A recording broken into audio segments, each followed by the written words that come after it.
last few weeks, we have seen a couple of our members, as Aurelio and Janaea, talking about allyship, and this is a huge thing that we are doing and continuing to do. And today, we're going to be talking about a whole lot of stuff. We're going through a whole lot of things. But one of my main topics today is microaggressions, and how it goes with allyship, and how like these things kind of go together. And so I'm actually gonna sneak up on my friend here, my dearest and best person, Alyssa Ramos. Say hello. Hello, everybody. This is the best person right here. She is the leader, and her official title is Chicago Media Corps Coordinator. Yeah, fancy, right? I want to be a Chicago Media Corps Coordinator when I be older. Isn't that cool?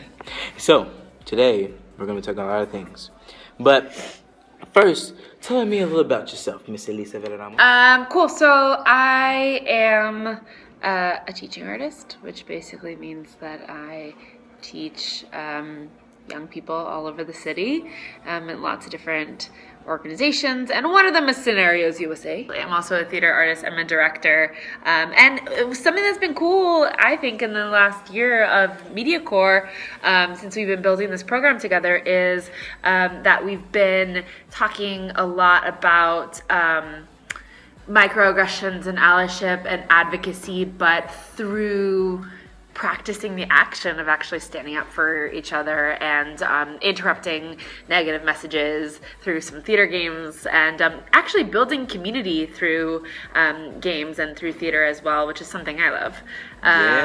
And we made some cool films, which is awesome. I know. So I've been learning a lot, even though before I got this job, I was not really a film person. Now I'm learning to be. So Because of me. Because of Malachi. Only. Just specifically this guy. Did you know she's also an actor? A couple of weeks ago, she was in an FYI performance for Project S. That thing was hilarious. I don't know if you guys are gonna do it again soon. So what we do is we actually tour to schools and organizations. I gotta see it again. If you got a school or an organization or a teacher that you wanna bring us out, it's called FYI. It's the performance program of the Illinois Caucus for Adolescent Health. And that's where we are. ICA is our home in Chicago. Here we are. This is the main place where we meet. Woo! And we have a meeting very exciting. soon. We love ICA. Yeah. And looking all pretty and stuff today. Look at you. I'm spiffy today because I had a huge speech. Look at that tie, look at that vest. So it's great to meet you, Lisa. You're a great person. And so one of the main things we're focusing on today is microaggressions. So what are microaggressions? You may say, I don't know what the heck that is. Microaggressions are basically subtle messages that may make a person not feel, comfortable or validated in their identity. So it's kind of like little things that chip away, like you're less than I am. So basically, they're just like messages that you may not think that is like really mean, like, oh, I didn't mean to, but basically they're like really like subliminal, like bad messages that, as you say, like chip away like the person's like identity. And like make you feel some kind of shame, even if it's a casual thing. So one of the things that we're doing today, out of like 34,000, is I'm gonna interview Miss Alyssa Ramos, and we're gonna just I wouldn't say interview, even though I look like an interviewee with these suit and tie and all that. I call it. I gotta look spick for the camera, but I'm just gonna ask like a couple of questions. I'm gonna answer to get my message across and see like what we think, and some of your ideas and what you think as a Chicago Media Corps coordinator, or whatever your title is. And so like one of the questions is just to go back, our entire campaign is based on allyship. Have you seen a couple of weeks ago with Aurelio and how he explained how basically what allyship is, his example of allyship, helping his friend with the mural, being an ally to somebody. And one of the questions I want to ask you now is, in your eyes, what is allyship? Well, I've been thinking about this for quite some time, and it has been our major theme this year. But I was looking at some of the ideas that the Media Corps and the attendees of the film premiere in New York actually had. And one of them was allyship is not a noun, allyship is a verb. As in, I mean, in real life, like, allyship is a noun. Okay, ally is a noun. So the idea that, okay, so one of the ideas was allyship is not a noun, it's a verb. So allyship grammatically is a noun, okay? And one might say like the act of allyship or the act of being an ally. Ally is a person, place, or thing, whatever. But the idea behind allyship being a verb is that it's not just sitting around and being like, yeah, totally, I support you. Okay, I'm gonna go about my life. Not that. It's actually about putting yourself out there for other people, being kind of a resource, being I almost want to say vessel in a way, like being whatever that community or person that is your homie actually needs. Yeah. So I mean that's based on everything like we do basically. Totally. Homies help homies, you know. And something that I think has been cool lately, or interesting to me, is we've been talking to a lot of young people across the city, especially ones who saw the film Veracity, which we just made here with scenarios in Chicago. And the cool thing the interesting thing is that we have this campaign, Homies Help Homies, right? And a bunch of teens were like, well,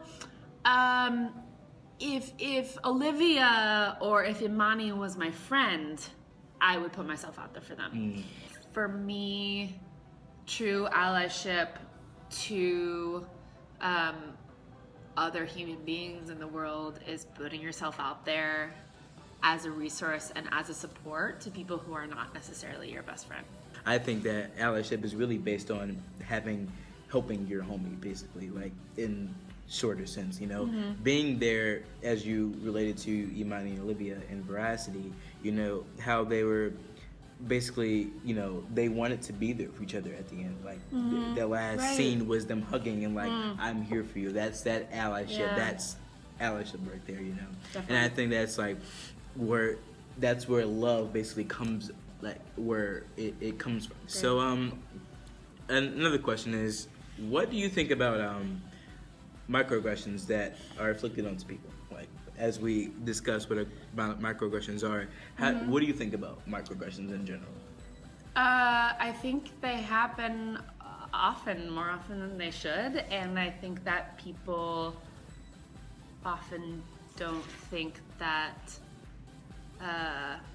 microaggressions are a big deal because they're micro, but that they really do accumulate and stick with you, and I think I think they deserve to be interrupted, and I think that that's part of helping your homie is if you see something, even if it's a slight little insult, like you see something happening, maybe you ask your friend first, you ask your homie like, can I step in, like do you need any help dealing with this? How can I support you first, the like consent aspect. But I think if they feel like they need someone to be there and say like, hey, that's messed up, it's our kind of duty to do that. So, when was the last time, like, truthfully, you have felt or you know that you became a true ally to a person? I think I set out with a collaborator of mine to create a project, a theater project that was called the Scarlet S Project, that was about supporting survivors of sexual violence and kind of really investigating where messed up ideas about power and about gender and about consent and sex come from, and how do we sort of address sexual violence as a really unacceptable part of our culture, but still a part of our culture, and how do we support people in sort of healing and surviving through that violence. And so the play was meant to do that, and I think it was a good show. But I also, and I was the director and the co-creator. I told you that's not that big of a. It's not that big of a deal. We made up the thing. It's not that big of a deal to be a director of a play and that didn't want to mention it to 10 minutes into the vlog, but that's okay. But I think even more so than that, making that play, although that was part of the intent, was being a support system for me as a director, being a support system for the people who were involved in the writing and in the acting, who either were survivors themselves or were kind of struggling with the material because it was a really intense play. And really for me, it was about being an ally and being a good friend and a good director, I think, was about listening to their needs and really like shutting up. Like, it's not about me and whether I think what I think people need. It's about like listening to a struggle or an emotional response that they're having and just letting other people express that and then being able to say, okay, well, this is what I can kind of offer you if you need it. And it was a really, I would say every time I'm a director in a process, even every time I'm a youth leader, it is such a give and take of like listening to people and then trying to help them, support them the way that they need and help them tell their stories the way that they need, and stuff like that. So it's tricky and complicated, and I can't really like nail it down as much, but I would say that was a process where I was really trying to be invested in that, because we're saying, we're saying the play is about supporting survivors, and it's not just about making a fantasy show. It's about the real people who were involved in it and in their actual journeys and experiences and how we shared it in a loving way, even through trauma and even through difficult stuff in the rehearsal room. Because I'm sure that can even afflict somebody. Not even I remember about a couple of months ago when we went to 21 Minus and we was filming some people about I think it was microaggressions. Yeah, their experiences and how some people were brought to tears just based off of like bullying and just how people don't have that same sense like of care and to really want to be an ally to somebody.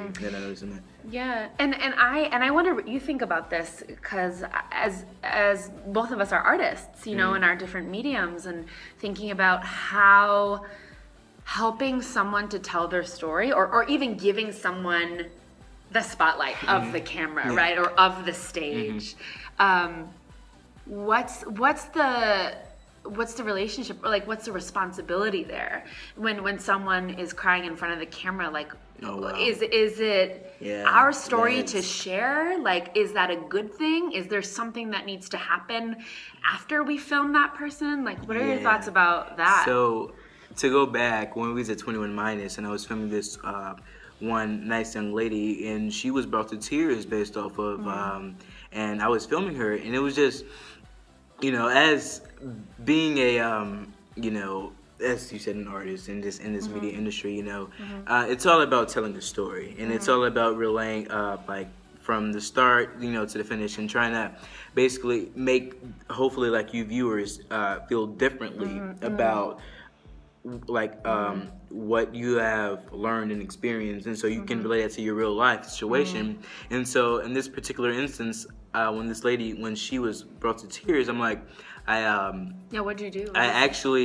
I stopped for a second and I was like, do you are you okay to go on? And I was like, I didn't stop recording because I thought it would be good, but I just kind of stopped her and I was like, it's okay if you need to take a second. I'm like, because I know this is a difficult like subject. Just think of anything that you have that can bring you to tears like that in front of a camera and being recorded. I mean, first of all, that's a lot of pressure itself. Right, true. And then relaying your story and being confident to do that. And I was like, I really appreciate this. And afterwards, when we were done, she was like, I still want you to use this. And I thought, I'm like, wow, like that's a story that I don't know if some of you viewers, like people who've gone through some of the things and like really need something to, you know, base off of. And I just thought, I'm like, wow, like this is amazing. Like, and then she told me to still use it, and I'm like, okay, I definitely will. Yeah. And I was like,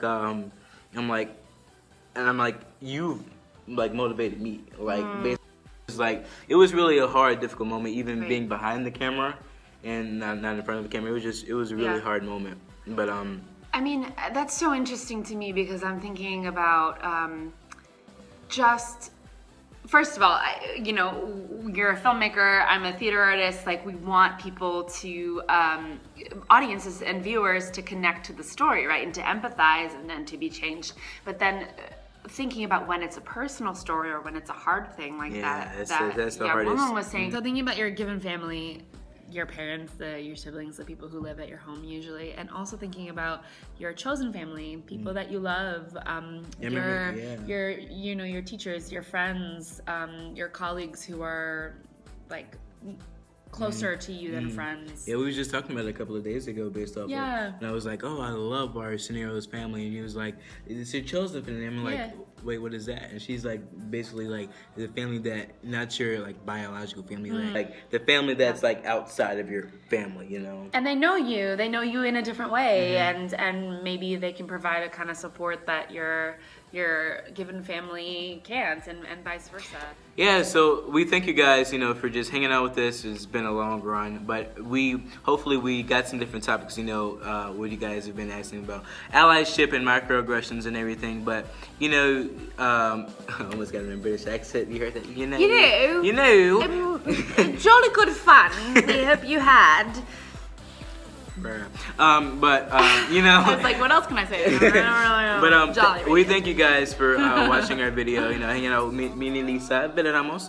But don't forget to check back every Sunday for Scenario Sunday. I believe next week is somebody. You figure it out. But and also send us your ideas. We totally want to see your comments. We totally want to hear from you. We are on Instagram, Snapchat, and Twitter at Scenarios Youth, and here, obviously, lots of other videos. And then we really want to hear from you. How do you help your homies? Especially through Snapchat, because we're working on that campaign. So, lots to hear from you. Thank you guys. Thank you so much. See you guys next Sunday. Bye.